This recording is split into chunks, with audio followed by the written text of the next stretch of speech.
what we see in humans. We see it in animals, and we see it in mammals. Again, he appeared just like how you would expect Diddy to appear for a hearing. After the psychologist felt that he was no longer a threat to himself. What if the man who built an empire on fame, fortune, and firepower is now struggling against the very systems he once outmaneuvered with ease? Diddy Combs had a challenging Christmas this year, spending his first holiday season away from family. Sources indicate that the 55-year-old rapper experienced a meltdown while incarcerated at the Metropolitan Detention Center in Brooklyn, New York, where he was taken for observation due to mental instability. The music mogul, arrested in September on charges including racketeering, conspiracy, and trafficking, was reportedly hoping to secure bail by now. Spending the holidays behind bars was a nightmare for him, an insider told The Sun, noting that Combs managed to regain composure through meditation and deep breathing, although it took several hours to calm himself. Behind the bars of one of America's most notorious detention centers, whispers emerge. Is this Sean Diddy Combs' fall from grace? Or is something far darker being uncovered? Diddy is no stranger to the spotlight. For decades, he has commanded stages, built billion-dollar brands, and partied alongside the world's elite. The man behind timeless hits like I'll Be Missing You and Bad Boy for Life cultivated an image of untouchable opulence. What makes it worse is the food.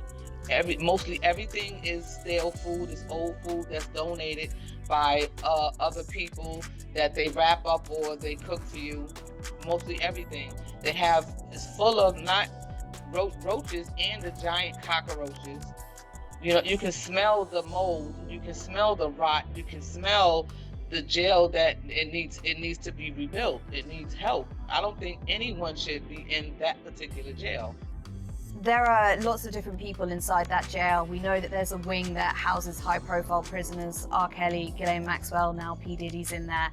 Are you aware of the high-profile prisoners? Do you have any interaction with them? I don't have any, and we never had interaction with high-profile prisoners at all. And one of the main reasons that a lot of people know about the Metropolitan Detention Center was because it made headlines in 2019. And one of the issues they had was keeping their prison population warm. And it gets extremely cold in Brooklyn. Well, in 2019, something went wrong. They had a power outage. They didn't have any water. They didn't have any lights. They didn't have any heat. And the mayor tried to bring over, the city council tried to bring over blankets, and the warden wouldn't accept it. They were banging. My brother called me from a cell phone that was not supposed to be there.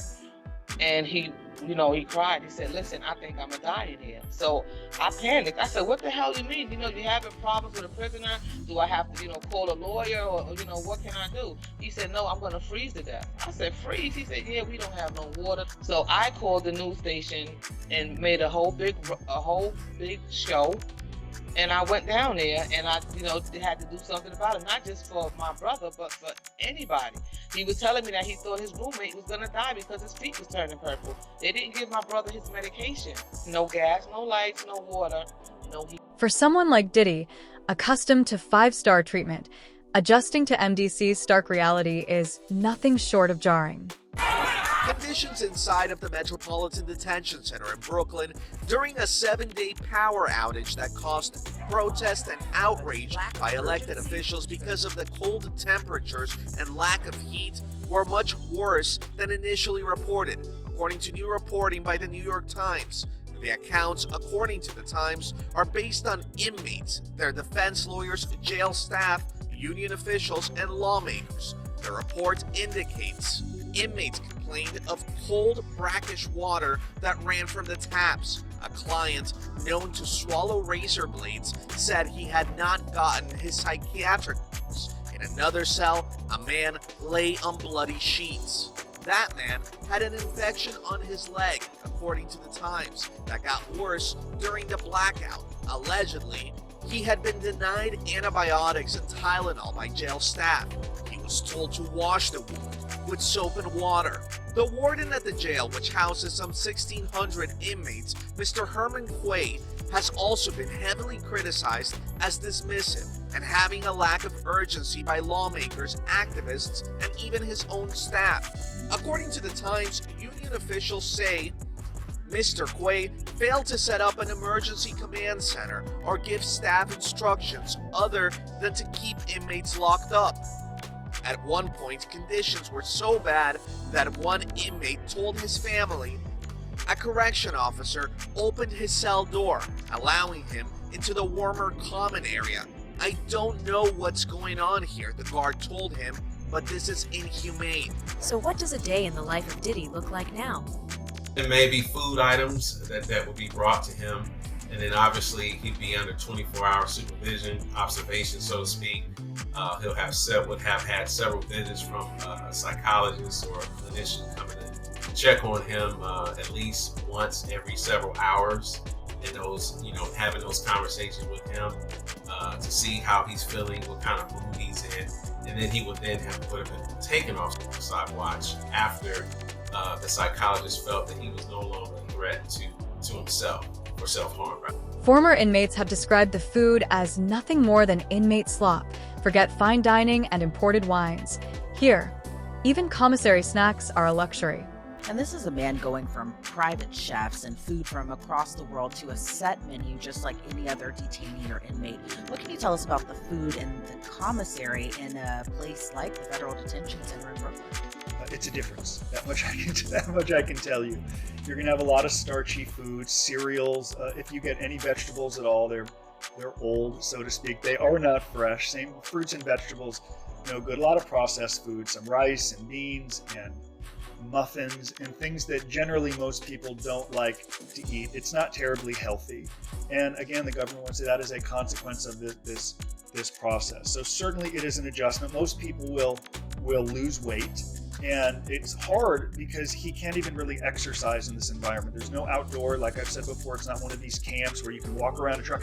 Even in a high security penitentiary like Atlanta, there's going to be a track and outdoors. When you're in a detention center, locked down 23 hours a day, not eating healthy foods or getting your medications, it could test even the strongest person. And again, that's what I would say to him. Your family is watching. There are people, so many are critical of him, I understand, but there are also those that love and support him who are watching. So as crazy as it sounds to some, and I've been called crazy, it's an opportunity to demonstrate leadership, to express to his family others have gone through misery and struggle. They have emerged strong, with dignity, with a plan. And as I said earlier, once he embraces a better message, that it's not about him and how miserable his living situation is, but rather people he might have hurt, that's when he can get on the right side and get towards eventually getting out of there, and also a shorter sentence with better messaging. Diddy isn't in the general population. Not that it's much better. He's been placed in the special housing unit, reserved for high-profile inmates, those requiring protective custody, or individuals deemed a security risk. You talk about what we normally call special housing unit. So there's two types of detention in terms of being in special housing. One is administrative detention, and I'll go back to that point here in a second, and then disciplinary segregation. Disciplinary segregation is for individuals who have been went through a disciplinary process for an infraction of the rules and regulations of the institution, whether it be in a fight or any other acts that go against the policies of the institution and orderly and safe running of the institution, and that is for a specific period of time. What Mr. Combs may be in as far as administrative detention is when someone is under investigation for a possible infraction against the rules of the institution, or they could be in protective custody because they may fear their life, which is a question probably would have been asked of him once he was in his intake process.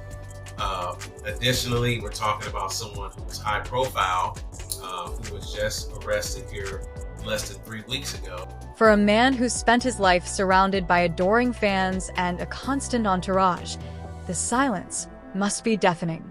Conversations are limited to brief, monitored calls and the occasional interaction with guards. Even stepping out for recreation requires a full-body strip search, a humiliating process that strips away any remaining sense of dignity. What do we mean by a lockdown? These lockdowns are akin to solitary confinement. People are relegated to their cells for 24 hours a day for an interminable period of time. They're denied access to showers. They're denied access to hot food. They're denied access to the telephone to speak with their loved ones. It's much more difficult for them to meet with their attorneys in any sort of like an expeditious fashion. It puts a tremendous amount of strain on people, and that's just notwithstanding the sort of psychological impact of being confined to a very tiny cell with another person for days at a time. In addition to the psychological impact of being locked in on a regular basis, our clients routinely complain about inadequate amounts of food that oftentimes is inedible. People routinely complain of inadequate access to recreation. So I have clients there who throughout their entire time at MDC Brooklyn never saw the sun, never were allowed to go outside and be able to just breathe fresh air. There's also the issue of safety. So when there's a dispute or when there's a problem between, detainees, and you can obviously imagine how being locked up for interminable periods of time only enhances the stress level and enhances the tension. Former inmates and prison consultants have likened the SHU experience to psychological torture. Diddy may be a mogul, but in the SHU, he's just another number in the system. Diddy has been in the spotlight for decades. He's obviously got a pretty big bank account, living in mansions in multiple cities, and that's what he's used to. And all of a sudden, he's in a prison that's being described as deplorable. I mean, just that unto itself, is that a major change? Of course, the bigger they come, the harder they fall, and I sort of think that's what the prurient interest of the public is. Jail is terrible for anybody, or for someone who's used to having people wait on them hand and foot and never stands in line and always, gets front row and gets the best table and gets to have the exact opposite. What a life-changing moment. I mean, it's just incredible. And, it brings into context our whole system of innocent until proven guilty. Why is he not being given bond? And, we can debate that all day long.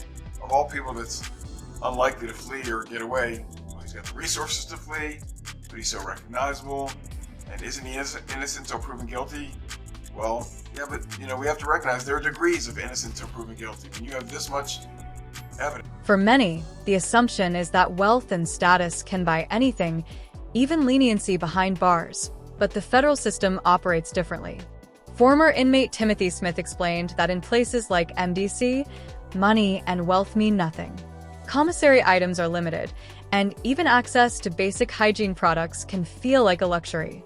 So, it's hard for me to speak to each individual's experience. I'm confident that no matter who you are or where you're being held in MDC Brooklyn, it is an extremely challenging place. And again, what makes it so challenging is that it's like essentially like a black hole. So if you have an emergency medical issue, if your blood sugar is too high and you're a diabetic, or you have some sort of a heart attack or a medical emergency, there's absolutely no guarantees that you're going to be receiving medical care. I've heard horror stories from clients where one of their cellmates has collapsed and they're banging on their cell door during a lockdown, begging for a correctional officer to come and intervene, and nobody comes for minutes. And again, I'm not saying that's because people in the MDC Brooklyn don't care. I'm just saying there's not enough of them there. And it shouldn't be the case that while you're awaiting trial on serious federal charges, that you also have to be worried, am I going to make it out of here alive? Or am I going to make it out of here without being, stabbed or beaten? Dealing with a federal criminal case is stressful enough. And having to sort of deal with all the other atmospherics at MDC Brooklyn makes it truly unbearable. Psychologists have long studied the effects of solitary confinement, and the findings are chilling. Prolonged isolation can lead to depression, paranoia, and even hallucinations. Solitary confinement is toxic to mental function. There's a particular illness that results from being in solitary confinement. It's a delirium. It's a neuropsychiatric, almost a medical, neurologic disease.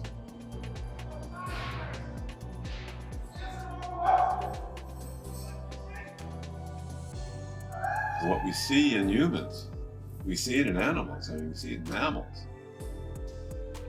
Now, suppose that in addition to an environment that is merely strange, we produce one that's really frightening.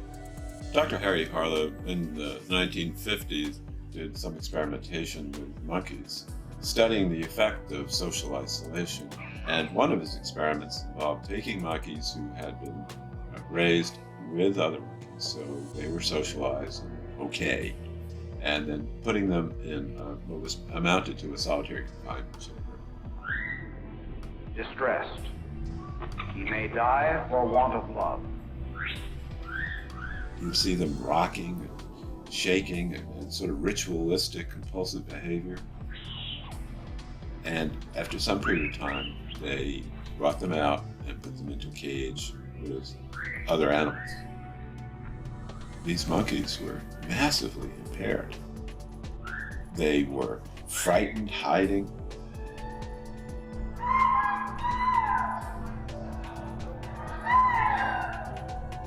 And then they would have sudden aggression, attacking each other.